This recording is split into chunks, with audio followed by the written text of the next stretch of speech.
The European Jewish Parliament held its first General Assembly this week in Brussels. The capital of the European Union welcomed delegates and MEJPs from across Europe as they gathered for the first working session of this new pan-European body, which is designed to give a democratic voice to Jewish communities throughout the continent. Member of the European Parliament for Bulgaria Antoniya Parvanova chaired the EJP General Assembly, which focused on agenda setting for the year ahead. MEJPs highlighted the need to address a rising tide of political extremism within Europe, pointing to marked increases in anti-Semitic attitudes across the continent.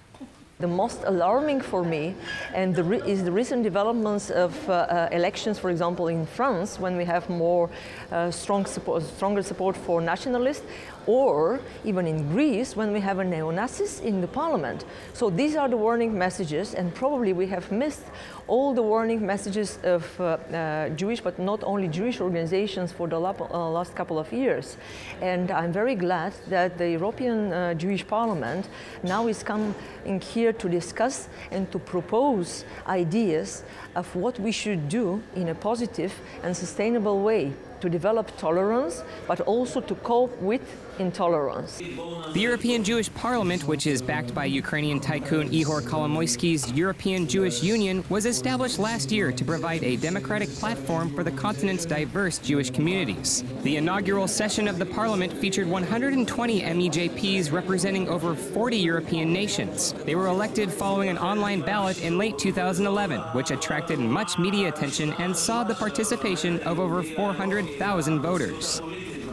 The result is a diverse and democratic body featuring a cross-section of contemporary European Jewish society. Together, they are charged with representing the interests of everyone, from the half-million-strong French Jewish contingent to the relatively tiny Jewish communities of the Balkans and the Baltic. While some existing Jewish community organizations have attacked the European Jewish Parliament initiative for presuming to speak for Europe's Jews, MEJPs themselves appeared energized by the scale of the challenge ahead.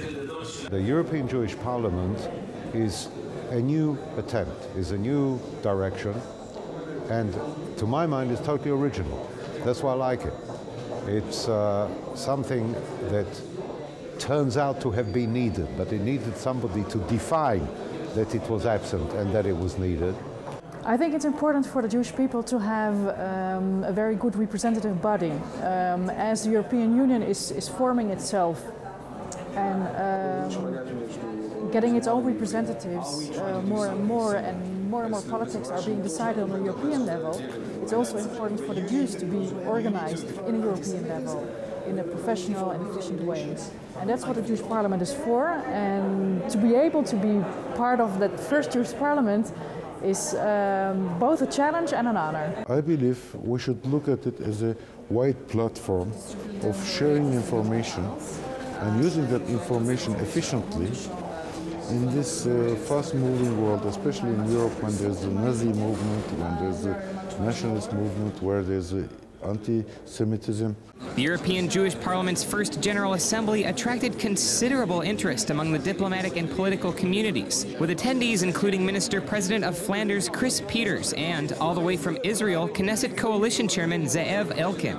Meanwhile, one of the most sought-after attendees was Bahraini Ambassador to the United States, Huda Nunu, one of the few Jewish women in diplomatic history to have risen to the rank of ambassador in a Muslim-majority nation. The continued support of Europe's political and diplomatic communities will likely prove crucial as the European Jewish Parliament seeks to define a role for itself in the continental debate. For the time being, the current crop of MEJPs is faced with the challenge of living up to their billing as the elected representatives of Europe's diverse Jewish communities.